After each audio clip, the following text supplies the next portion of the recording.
Good morning. It is a good morning. My son and his family are over, and that means we have Pop-Tarts in the house. When Pastor Ben asked me to preach the Sunday after Easter, without any hesitation, I said, sure, yeah, that'd be great. And then this question hit me. Wait a minute. What does somebody preach about the week after Easter? What did I do? But after thought and prayer, I've decided to continue where we left off last week, which was Matthew 28, and to focus on this little surprising detail we find in the second half of that chapter. But first, I want to relate a conversation that a friend of mine, Randy Newman, had with one of those Apple Store genius guys. He went in to buy a new laptop. And you need to know that Randy he's got this fancy title. He's a senior fellow of apologetics and evangelism at the C.S. Lewis Institute in Washington, D.C. So when the genius guy found out what Randy does, the conversation took a turn, and the guy said, yeah, I used to be religious, Christian. What happened, Randy asked. I had too many doubts. I just couldn't be 100% sure. Oh, I've never been 100% sure, Randy said. Wait, what? I'd say most of the time I'm in the mid-90s. When it comes to how sure I am of my faith, when something terrible happens, I kind of dip down. But I'm never at 100. Maybe you're surprised at Randy's answer. Maybe you're not. But this morning we're going to explore doubt. We don't talk about it all that often. Whether you're a follower of Jesus, an almost follower of Jesus, a skeptic, feelings of uncertainty, doubts, are something that we all experience. So let's get to our passage. Last week we read the first 10 verses of Matthew 28, where Matthew describes the chaos, literal chaos of the resurrection. And we heard from Pastor Ben last week that the resurrection gives us hope for our lives now and for all eternity. But I want to focus on the experience of the disciples in how they reacted or responded to the resurrection, which I think will help us find freedom and strength in our faith. So last week's passage, if you remember it, or you can turn to, I don't have the page number. I should, sorry folks, but Matthew 28. The first half that we looked at last week, it's full of drama. You've got earthquakes, angels that look like lightning, Roman guards freaking out in panic, pretending to be dead men, so maybe those fearsome angels won't even notice them. They're standing just a few feet away. Mary Magdalene and her friend experienced this full range of emotions. It says from fear to joy at the sight of the angel, and then again when they see the risen Jesus himself. And then that passage ends with some closing instructions from Jesus to the women to go tell the other 11 disciples, hey, meet me on a mountain in Galilee. Passage ends. So now we pick up from there and we read the next 10 verses, which I believe are up here. I want to make sure I have the same. You know what? I'm going to read it from here. While they were going, behold, some of the guard, while they, that is the women, were going, behold, some of the guard went into the city and told the chief priests all that had taken place. And when they had assembled with the elders and taken counsel, they gave a sufficient sum of money to the soldiers and said, tell people his disciples came by night and stole him away while we were asleep. And if this comes to the governor's ears, we'll satisfy him and keep you out of trouble. So they took the money and did as they were directed. And this story has been spread among the Jews to this day. Now the 11 disciples went to Galilee, to the mountain to which Jesus had directed them. And when they saw him, they worshiped him, but some doubted. And Jesus came and said to them, all authority in heaven and on earth has been given to me. Go therefore and make disciples of all nations, baptizing them in the name of the Father and of the Son and of the Holy Spirit, teaching them to observe all that I have commanded you, and behold, I am with you always to the end of the age. Is there a water that, I should have brought myself a water, sorry about that, but There's a lot going on in this passage, and it kind of splits up nicely into three sections. The first 5 verses, 11 to 15, give us this concocted story.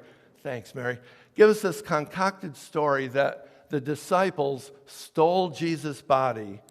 And we're not really going to focus on that much today, other than to say, number one, it makes no sense.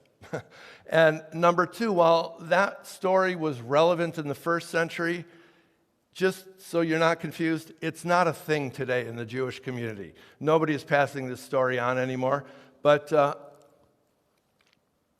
I like this quote from Chuck Colson, special former counsel for President Richard Nixon, commenting on the idea that the disciples might have stolen the body of Jesus. He said, "I know the resurrection is a fact, and Watergate proved it to me. How? Because 12 men testified that they had seen Jesus raised from the dead. Then they proclaimed that truth for 40 years, never once denying it. Every one of them was beaten, tortured, stoned, and put in prison. They would not have endured that if it weren't true. Watergate embroiled 12 of the most powerful men in the world, and they couldn't keep alive for 3 weeks. You're telling me 12 disciples could keep it for 40 years? Absolutely impossible." I love that. Well, the second section of our passage, verses 16 and 17, connects with last week's story as Jesus meets his disciples up on the mountain in Galilee. We don't know what mountain that is, but most people take their best guess and say it was probably a mountain called Mount Arbel, which is about 7.5 miles from Capernaum, about 2 miles from Magdala, where Mary Magdalene was from, on the western shore of the Sea of Galilee. And it's the most rugged peak in the area compared to all the hills around it. And from that panoramic view on top of Mount Arbel, it's an amazing context because you can feel like you see forever other nations outside of the boundaries of Israel. It's a great location for the Great Commission, which we see at the end of our passage. Well, this morning, as I said, we're going to focus primarily on the middle section of our passage, and in particular, the response of the disciples when they see the resurrected Jesus. But first, we got to give a little bit of background that leads us up that mountain. So these 11 guys have been following Jesus for 3 years. And during those years, especially the last year, Jesus had to correct their view of what the Messiah was supposed to do. Just when you think Peter gets it right, he actually gets it wrong. So what I'm referring to is in Matthew 16, just prior to our passage a little bit, Jesus asked Peter who Peter thinks Jesus is. And he answered, "Well, you're the Messiah, the Son of the living God." Well, all good, right? Well, actually, that's when we get our first clue that they really didn't understand who Jesus was and why he came and what the Messiah was supposed to do. Matthew tells us that Jesus began in that moment to teach them about his impending death for sin, that he was going to suffer, that he would rise from the dead. And then Peter listens to him and he says, "No, Jesus, I don't think so. That's not going to happen to you."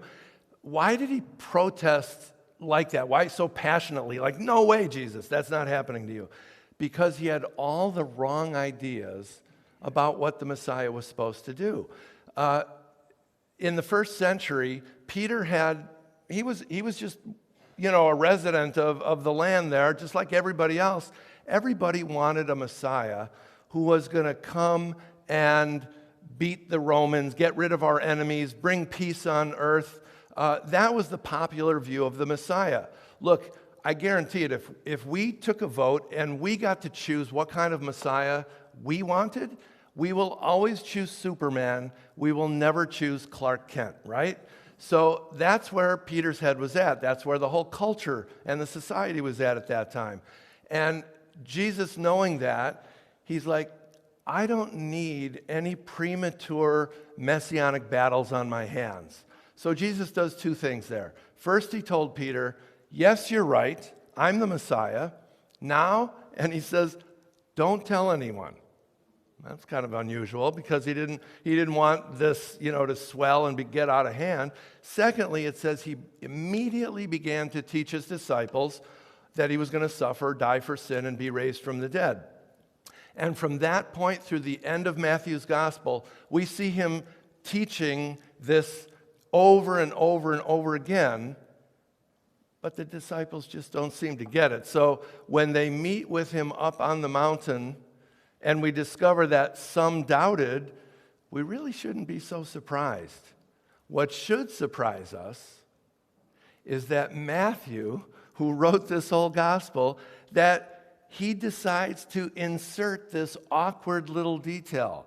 I mean, this guy Matthew's been writing this book to convince the Jewish community, or perhaps to encourage the Jewish believing community at that time, that Jesus is the Messiah, who he claimed to be. He spends pages and pages telling the life of Jesus, and then he gets to the climax, and at this climactic moment where he should be putting the icing on the cake, he slips in this little detail. Some of the disciples doubted. What kind of a writer does that? Honestly, an honest one. And I love it. I love that Matthew did that because it's one more piece of evidence about the honesty of the Bible, about the honesty of the authors of the Bible, and this little detail adds to the authenticity of the New Testament record. So let's take a sec to think through why the disciples might have doubted. Craig Blomberg, a distinguished professor emeritus from Denver Seminary, he gives three possibilities. Number one, maybe it was something about Jesus' appearance was different, and so they weren't sure it was him. It's possible. Maybe he was hard to recognize. Number two, maybe because they were Jewish, they hesitated, wondering, I'm paraphrasing from Blomberg here, is it really kosher to worship anyone but the unseen God?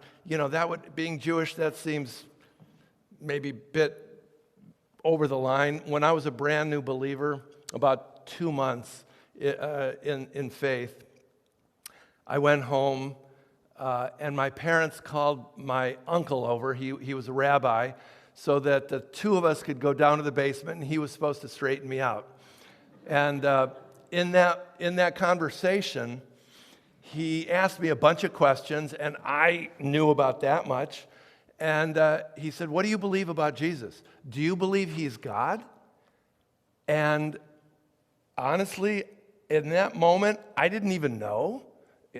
It's like I knew he was the Messiah who died for my sins. He fulfilled messianic prophecy. Did I believe he was God? I was like, wow, I don't know. I've never even thought about that. But even though I didn't know the answer clearly, I didn't know about the deity of Christ at that point, I knew to even consider saying yes to my uncle, the rabbi, would have been outrageous. It just would have been very inappropriate. So maybe that's what they're feeling. Third option from Blomberg, maybe they're simply confused, and this is his words, how to behave in the presence of a supernaturally manifested, exalted, and holy being. That makes sense. Now, those are all decent options about maybe why they were hesitating, doubting. But I have a fourth option. And my option is that the disciples were simply human. And therefore, they were predisposed to have a mix of faith and doubt. Was there something wrong with those disciples and their faith? That in this big moment, they doubted? I don't think so. Show me a Bible hero who didn't doubt. Now, we're going to put up on the screen here, you can see that, all these Bible heroes, and there's the chapters that'll kind of show you their doubt. I thought I was going to go through all these, and then I got a little worried about the time, so I don't know that we will, but I'll mention maybe a couple from the Old Testament, a couple from the New. Adam and Eve. When the serpent contradicted God's instructions to them to not eat from the tree of the knowledge of good and evil, suggesting God might want to just deprive them of knowledge somehow, they began to doubt God's intentions and wondered, does he really have our best interests in mind? Abraham and Sarah, after God promised them a biological child, They doubted it could happen, and with nothing to show after 25 years, they nervously laughed as they internally questioned, can God give us children? Let's skip down to John the Baptist, the forerunner of the Messiah himself, who announced his coming, who baptized Jesus when he's all alone in prison. Alone with his thoughts, he began to doubt, have I believed the right things about Jesus? And he sent a messenger to go ask, are you really the one we've been waiting for? And then, of course, we all know about Thomas. We've just heard a song about Thomas. Having missed Jesus' previous appearances to the other 10 remaining disciples, he was told by them that after being crucified, Jesus was alive. But he doubted, implicitly wondering, can I trust what other believers tell me? I encourage you, if on your own time, to read all these stories. There are times that all of us get a feeling of uncertainty, and we begin to question some of our beliefs. But we don't often like to admit it, choosing instead to keep those things to ourselves. We hide behind a thin veneer of cheerfulness, while maybe inside we're feeling a bit hurt and doubting. Being in full-time ministry, as I am, there's a particular pressure. If I admit my doubts and my uncertainties, aren't I going to hurt those that I'm ministering to? What would happen if you admitted yours? Growing up Jewish, I was taught that questioning things is a good thing. It's permitted. It's even healthy to do.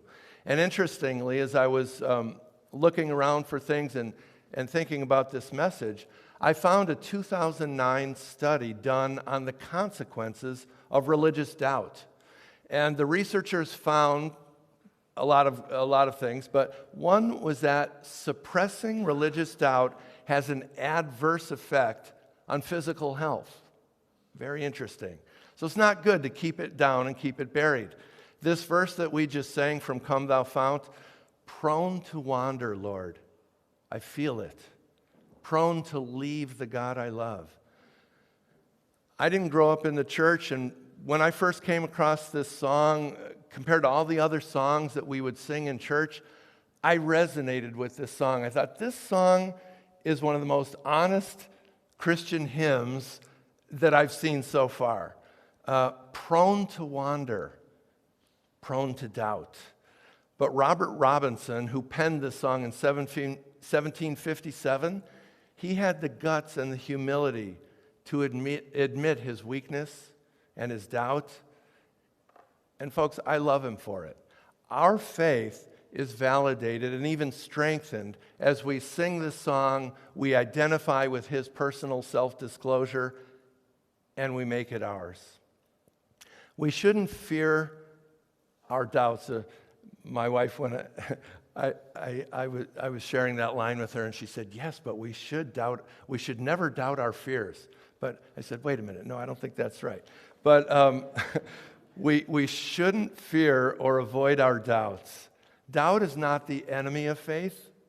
In a sense, I'm telling you this morning, it's part of faith. If we had total certainty about everything, where would there be room for faith? Again, drawing on my Jewish background, there's this thing called the 13 Articles of Faith. It was written in the 12th century by one of the most famous and influential rabbis, Maimonides, we call him Rambam, and it's all these things we're supposed, I believe God created everything, I believe God has no body, Messiah, all these things. And each one of them start out with, I believe with perfect faith, fill in the blank. I believe with perfect faith, fill in the blank. The only problem is that there's no such thing as perfect faith. No such thing. Human faith is as flawed as human health. It's as flawed as human politics, human psychology, human relationships. All human experience is impacted by sin and a broken world. This includes our faith as well.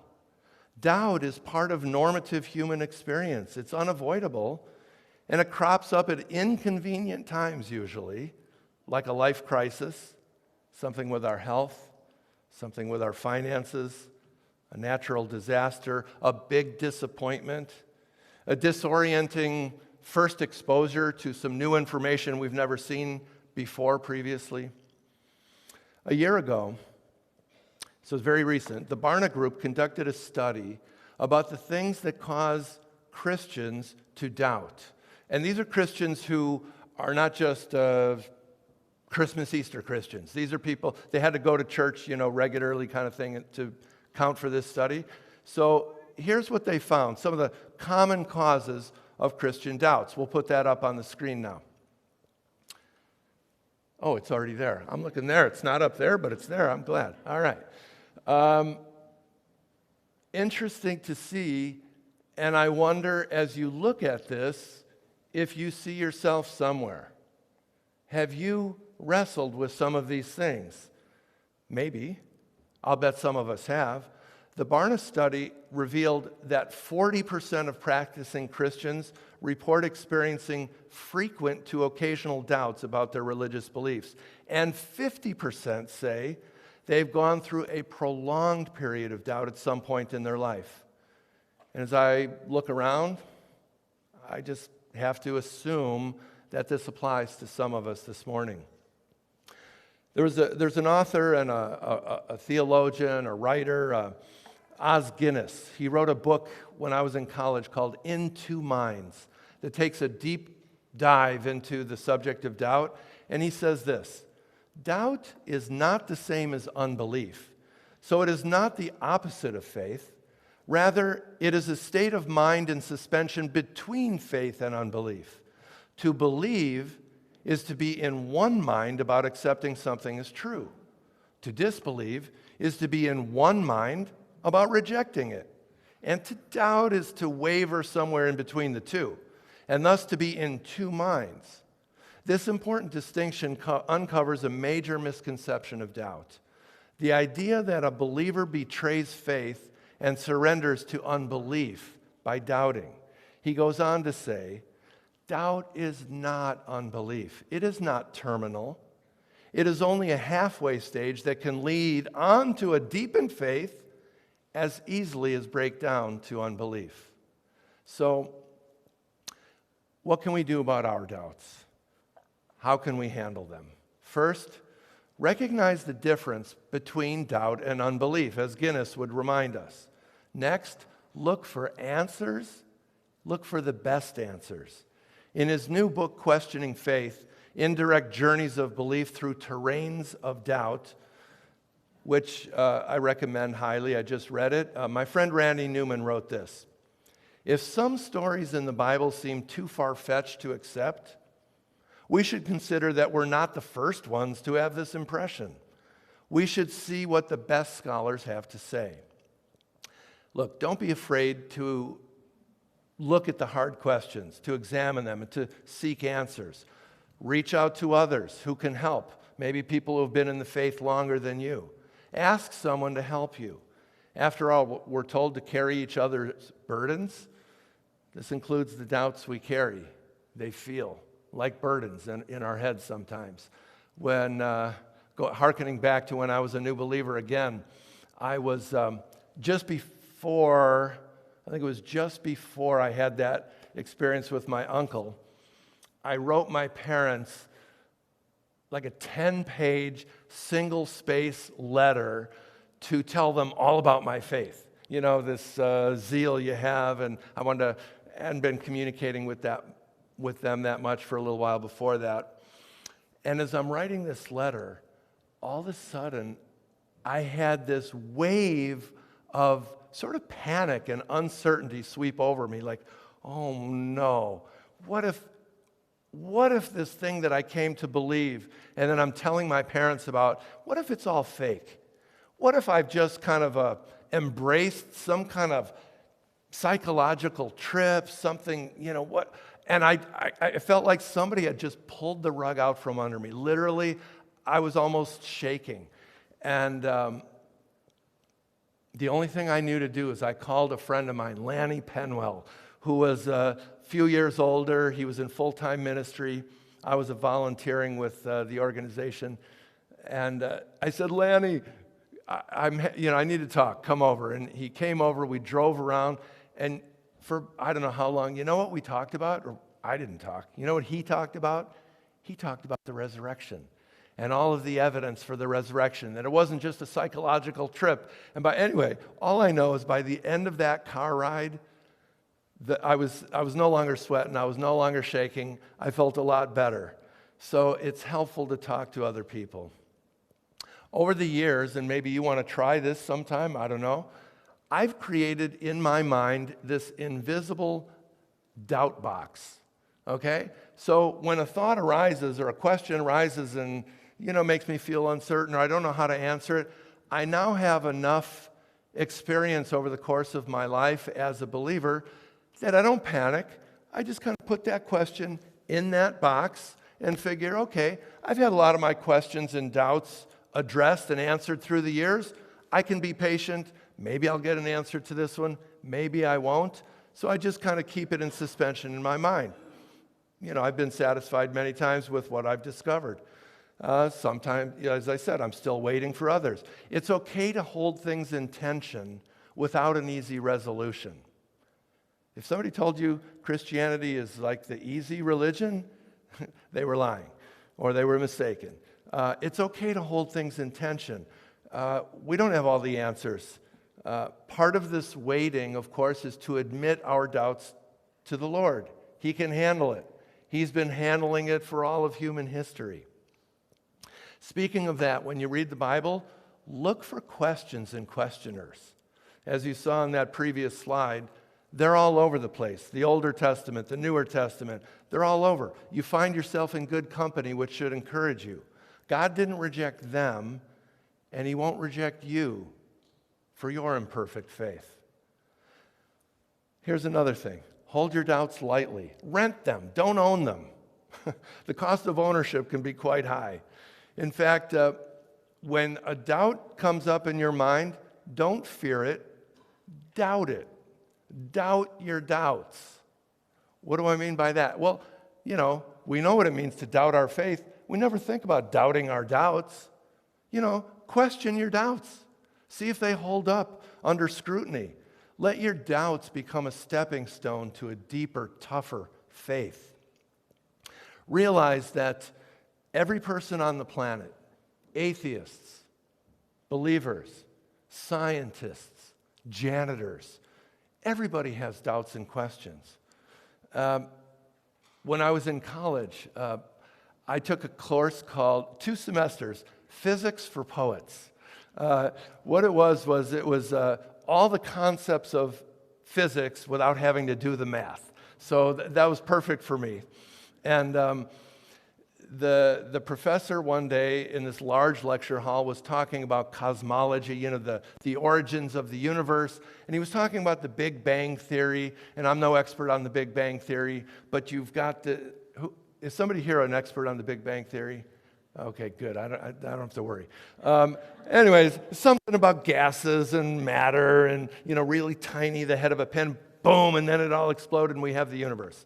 Okay, that's reductionist description. But anyway, when he got done, I raised my hand and I asked, where did all the matter and the gases come from? And this is in a big lecture hall, and the guy, the scientific professor, just stood at the bottom of, in front of the class, and he said, God. He didn't have an answer. Everybody has doubts, questions. You can be a scientist. You can be a religious person. This is interesting. The California legal system, and I suppose every state does this, they provide guidance for juries how to find someone who's on trial, how to determine if they're guilty based on a reasonable doubt. If it's beyond a reasonable doubt, we've all heard that term before.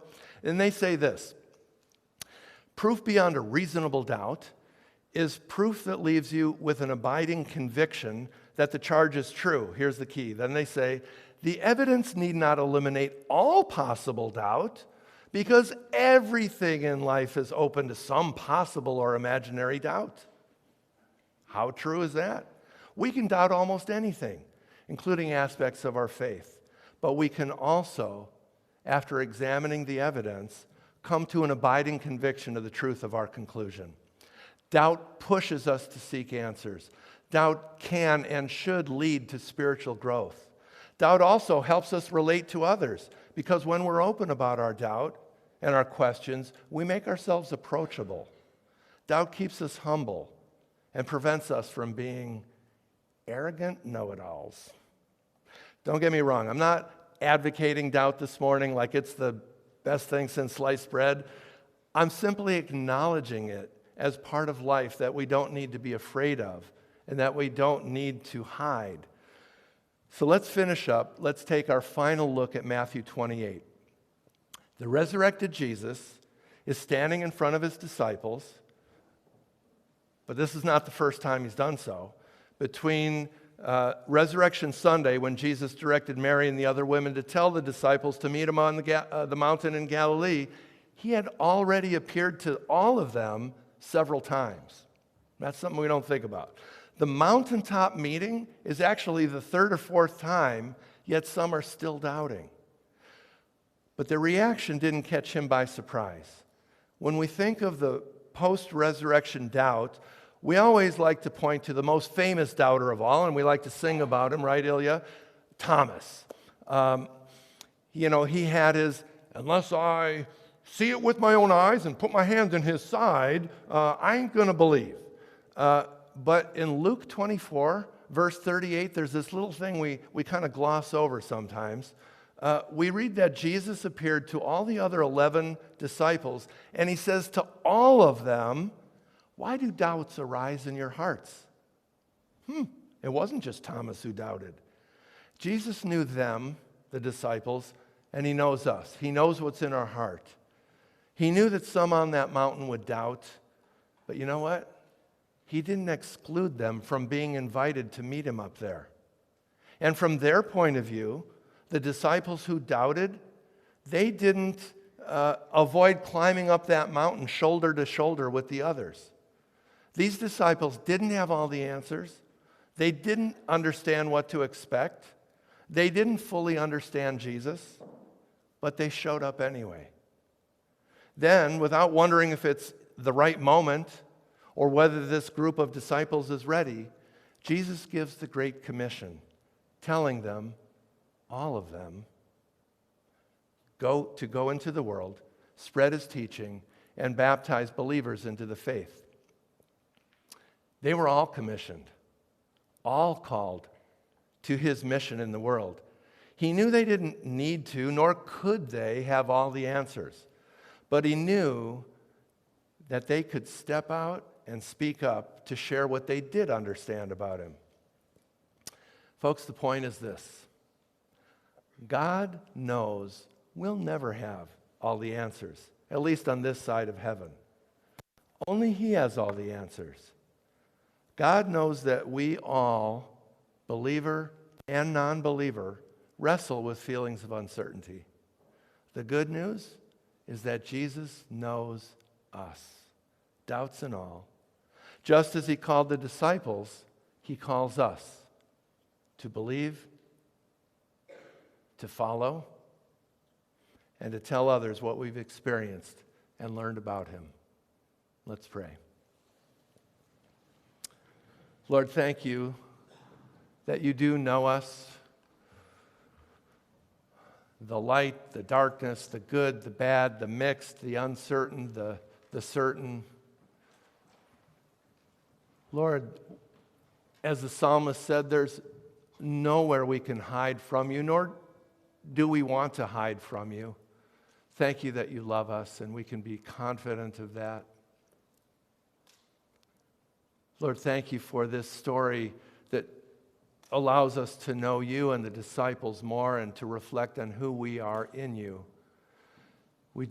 I pray for each one of us that you will help us to sort through all of our thoughts and to entrust them all to you, knowing that you can sort it all out for us and with us.